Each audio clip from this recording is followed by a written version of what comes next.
Hi, everybody. I want to welcome you to our webinar today. Thank you for joining us. We're excited for today's webinar and topic, Town Hall on the California Consumer Privacy Act. My name is Matt Parsons, and I lead Registria's Client Success Team. We want to make sure today is very interactive. This is a town hall and very helpful and valuable to everybody.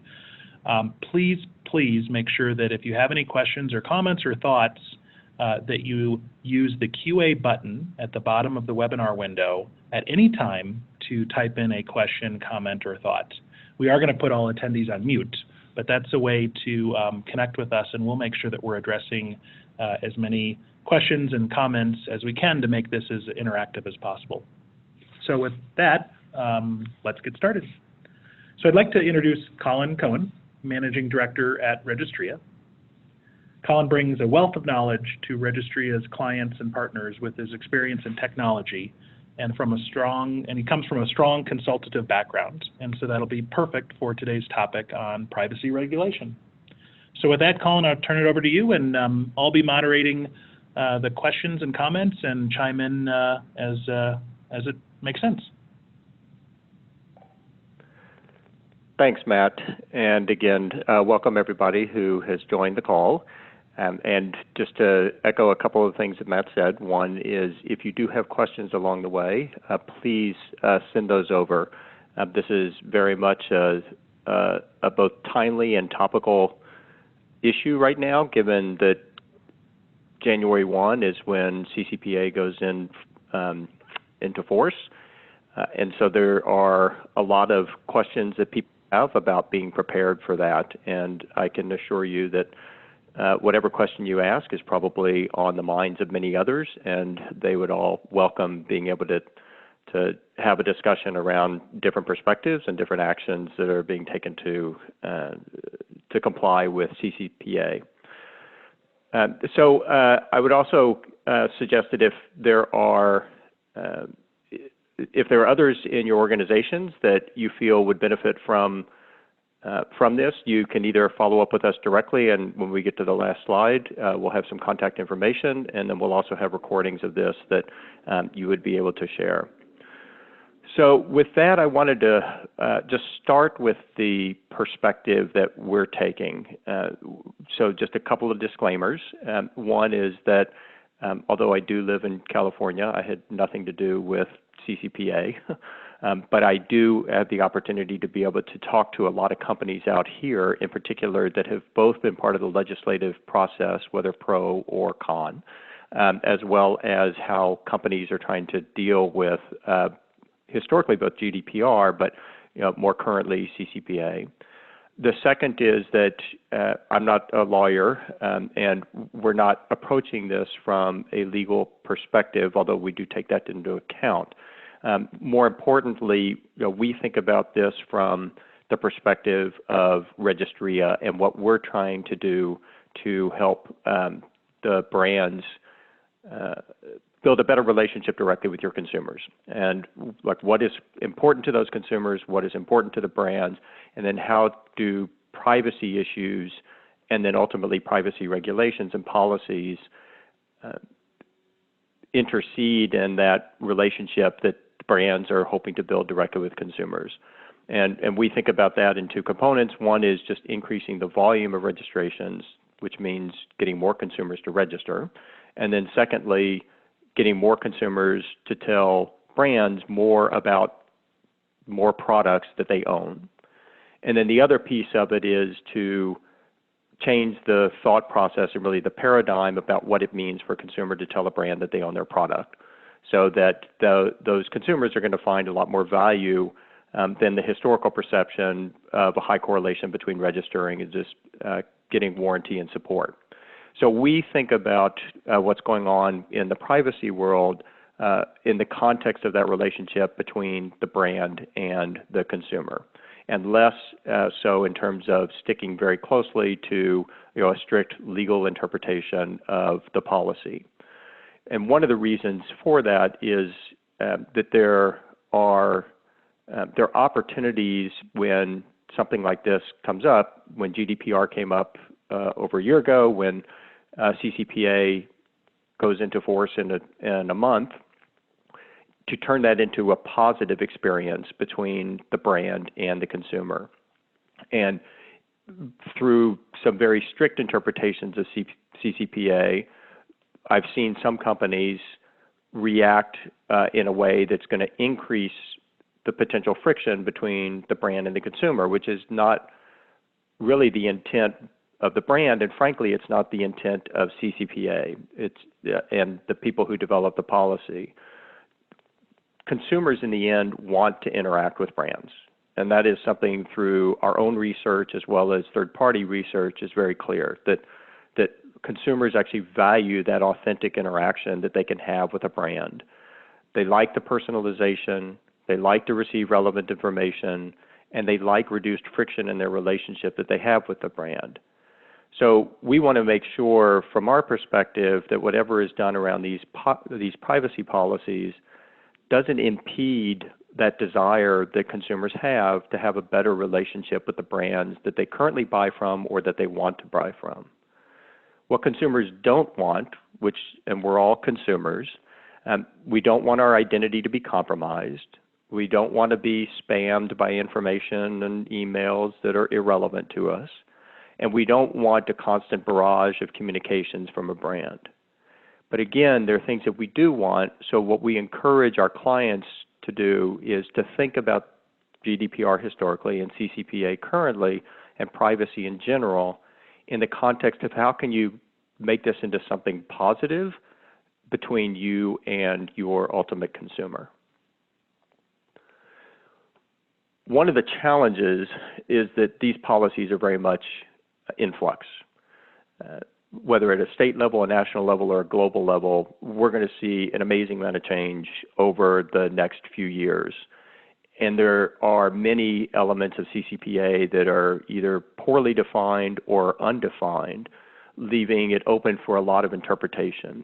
And frankly, a lot of the ultimate definition of some of the specifics around CCPA is only going to come out once there are specific cases of either a consumer asking for their information or consumer asking for information to be deleted, or a brand or a company or an ad tech firm doing something with that information that it is in the gray area, and it's going to require more detail behind the definition of the legislation. And that is going to take months, if not years, to evolve. And during that period of time, CCPA is likely to not only mature on its own, but we're also likely to see national level of policies supersede CCPA.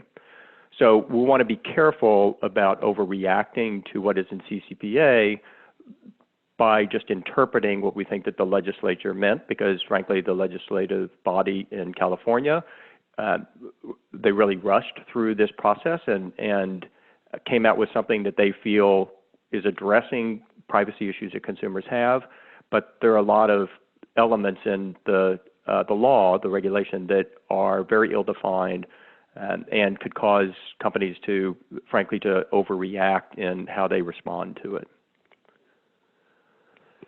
So let me just go through some questions that we have heard a lot from our clients. And the reason for us hosting this webinar today is because we're getting questions, frankly, every day from clients about how Registria is complying with CCPA.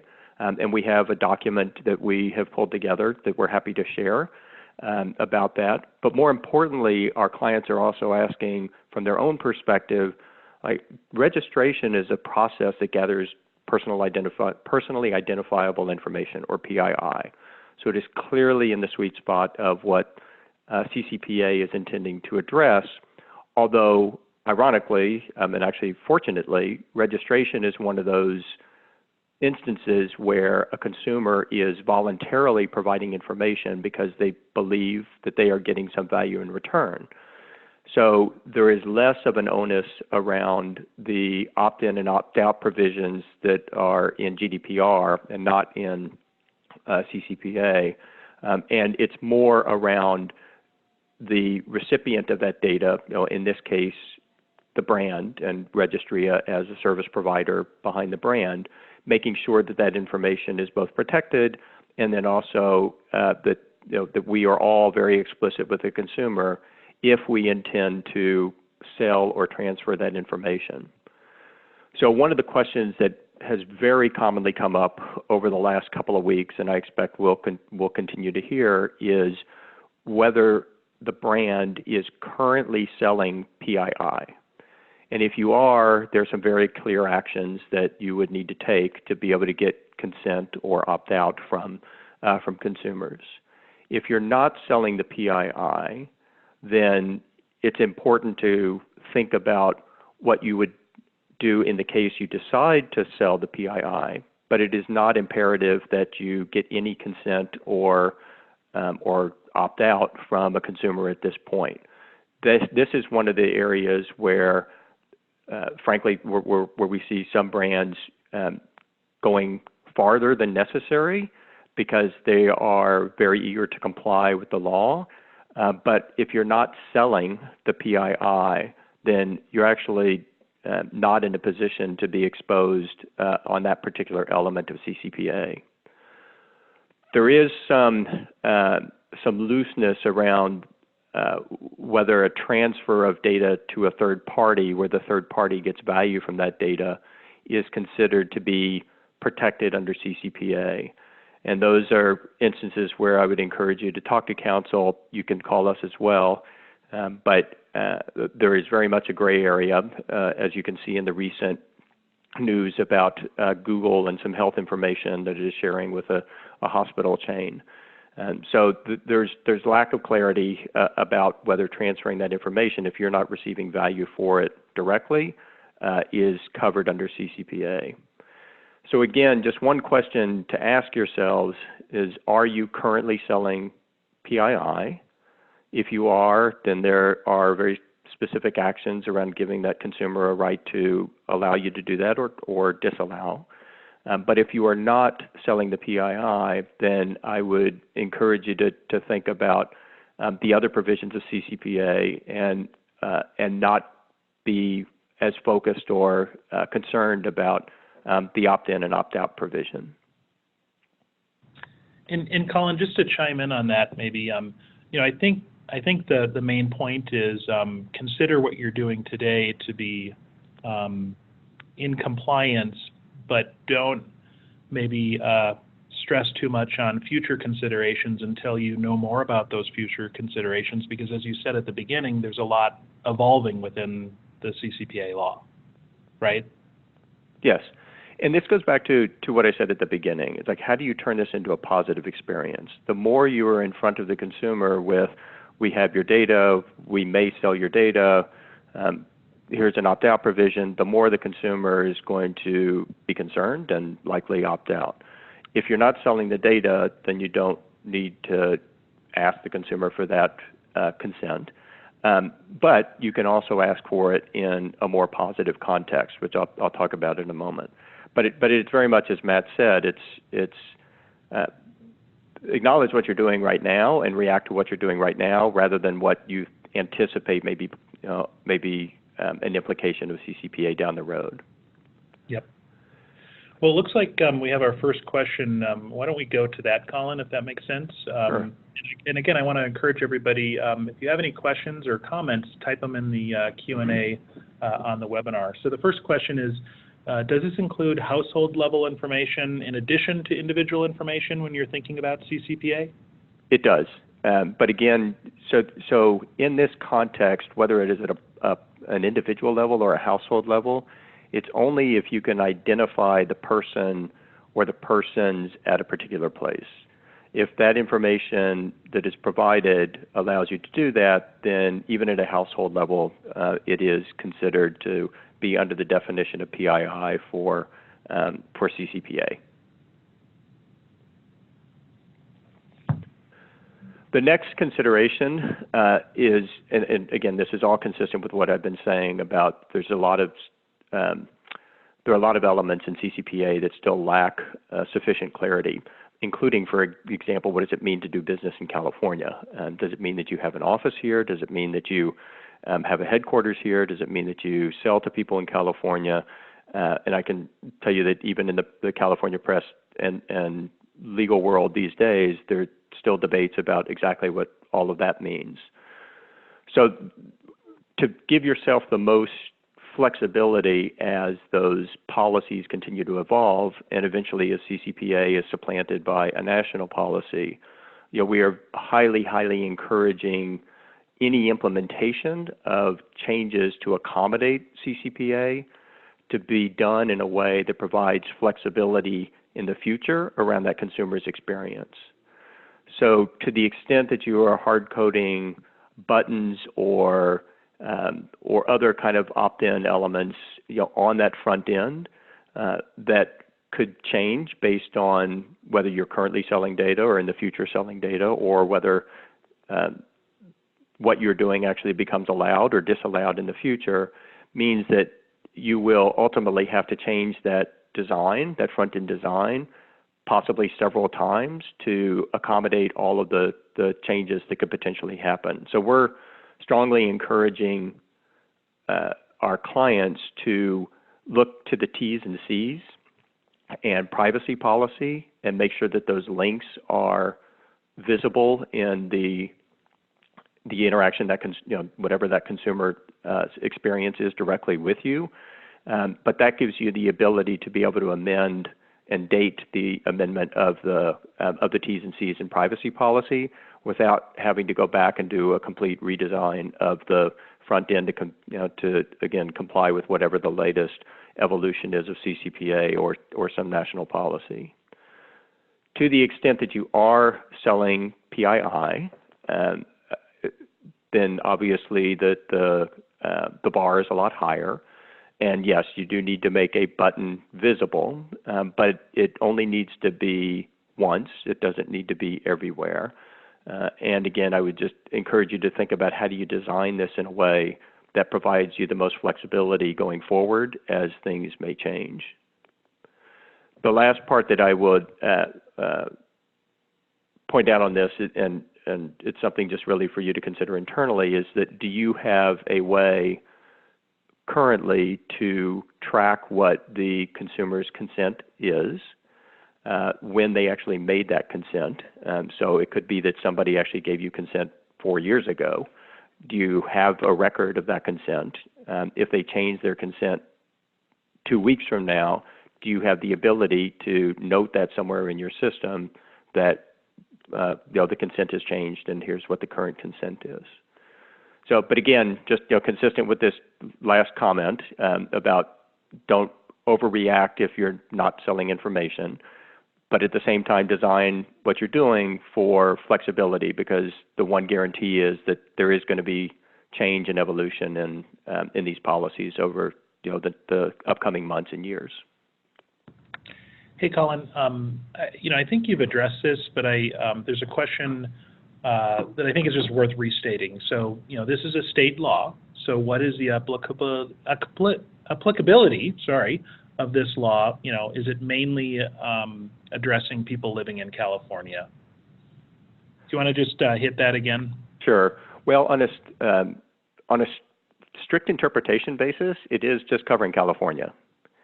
And the challenge is that as whether you're a national business or a global business, you're going to have people from California who are buying your product, and you would want that.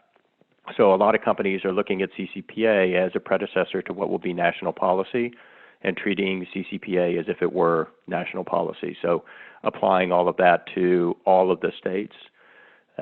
If for smaller brands that where maybe you're not selling as much in California, there are specific threshold requirements that are listed in CCPA, and if you don't exceed those thresholds, then it doesn't apply to you.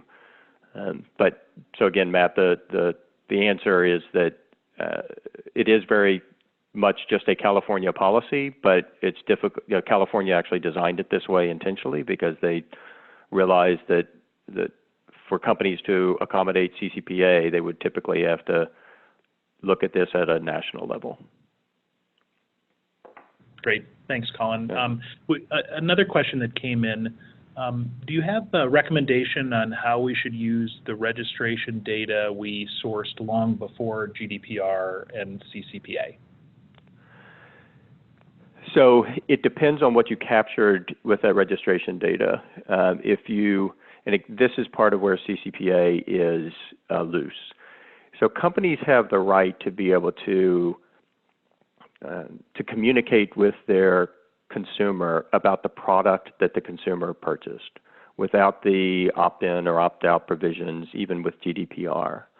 Where CCPA is trying to draw some lines is around communicating with those consumers beyond the product that they bought. So for consumers that bought something years ago and registered, if you have a record of them opting in or consenting to communication, then you're covered under the GDPR provision. It's unlikely that companies asked whether or not the consumer would consent to have that PII sold back then. So if you did, that was fantastic forethought.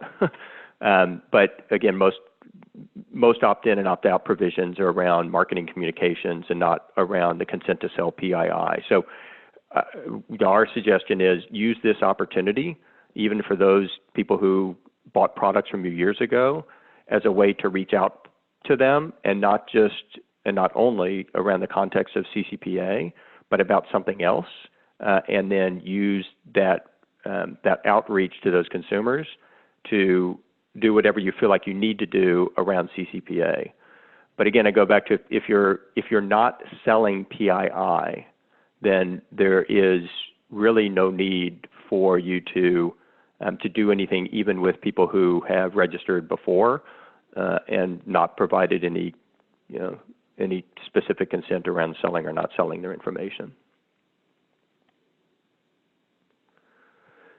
So the next thing that comes up frequently, and these are questions that are actually posed to us as Registria because of what we do with our brands, our clients, but also very, very relevant to the clients as well. So just two questions that you're probably already asking, and if you haven't yet, you should be, and if you are, you want to make sure that you have a lot of clarity around how these processes are being handled, because this is the one major element, as I said, of CCPA is around the sale of PII for value. That the California legislature very much wants to restrict ability to do that unless the consumer consents to allow a company to sell that information. And realize again that this was very much targeted at ad tech firms and not targeted at what you're doing around registrations, but clearly the regulations can apply. The second part of it is consumers being able to understand what information is being collected about them, and then having the ability to delete that information. So you'll want to have a policy that you can actually refer to very easily with SLAs embedded in that, because there are specific timeframes that are delineated in CCPA about how quickly a company needs to respond. Again, we're happy to share with you the documents that we've put together, and we have our own SLAs in those documents about how we treat different instances. So in one instance is when the consumer just wants to know what information that you have about them, and there will absolutely be consumers out there who are going to test this. As I said, I believe it's going to be much more with the social media companies and with ad tech firms. And I think that it'll be less so with the kinds of clients that we have and with Registria, but you want to be prepared. And then the second, a consumer has the right, under GDPR as well, to ask for all of their information to be deleted. And there's steps that you want to take to make sure that it really is the consumer that is getting in touch with you, and that it is truly their data. And that you have a way to be able to both acknowledge what the consumer wants, to execute on what the consumer wants, and then to provide feedback to the consumer that the action has happened. Realize also that there are carve-outs in CCPA and in GDPR for aggregation of anonymized data. So what is key on these two processes is to delete the information that can specifically identify the person or the household, but you are allowed to keep anonymized aggregated data for your own analysis and other kind of value-added purposes. So, Colin, we have a couple more questions, and I think we're getting close to wrapping up the webinar. So the first question, if we don't sell PII and use consumer information to connect with them as a brand, can we continue to operate like before? Yes, with the exception of what I just talked about on making sure that you know what information you have about that consumer if they ask, and the ability to delete the consumer's information if they request that. But yes, you can continue to operate as you have been before. That's it, and you should talk to counsel, but that is our perspective, having talked to a lot of people who are trying to interpret CCPA. Okay, great. And then I think this will be the last question. As we said, we're happy to answer additional questions offline, but what is the difference between service providers and third parties from a CCPA perspective? So, very, very good question. So a service provider is equivalent to a data processor in GDPR vernacular. So a service provider would be Registria in this particular instance, where we are working with our clients to provide capability to get the data, to store the data, to access the data on behalf of a brand. A third party would be a completely separate entity that you are transferring that data to, that does whatever they're going to do with that data. And it typically means that both parties, the party that received the information and that is doing the transfer, and then the other party, the third party, each have their own separate value that they create from that data. The service provider, as I said, is more like the one behind the curtain that is helping the main entity do what it wants to do with the data. And the service provider, so for example, in Registria's case, it very, very unusually or atypically would be in the business of taking that PII and selling it to other people. They're really providing a service to one specific entity. So in Registria's case, we're providing the data that we collect about registrations for a particular brand only to that particular brand. We provide that PII only to that particular brand. So we are, by definition, under CCPA, a service provider to that brand.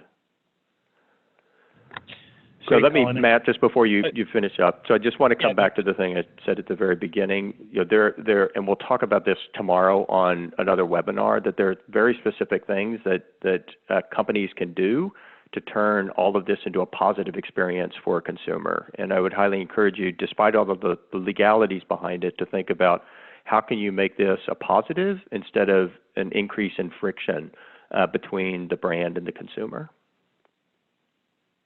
And Colin, we had a final question sneak in there, but it's highly related to this. Do you have suggestions to improved opt-in rates? And so I have a couple of thoughts maybe I'll share, and then if you have anything to add.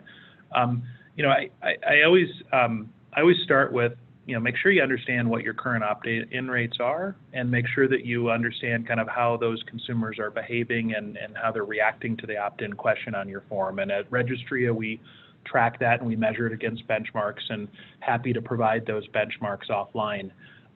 The other piece, though, I think, and the whole point of this slide right here is make it a positive interaction and give them a good reason to opt in. Provide that perfect first use experience through the onboarding moment, and that will entice them to want more and more and more. And I think that's the real secret to improving opt-in rates these days.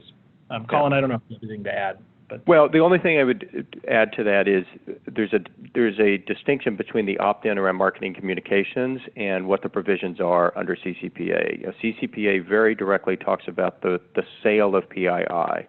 So the opt-in around marketing communications is frankly not addressed under CCPA. It is under GDPR, but not under CCPA.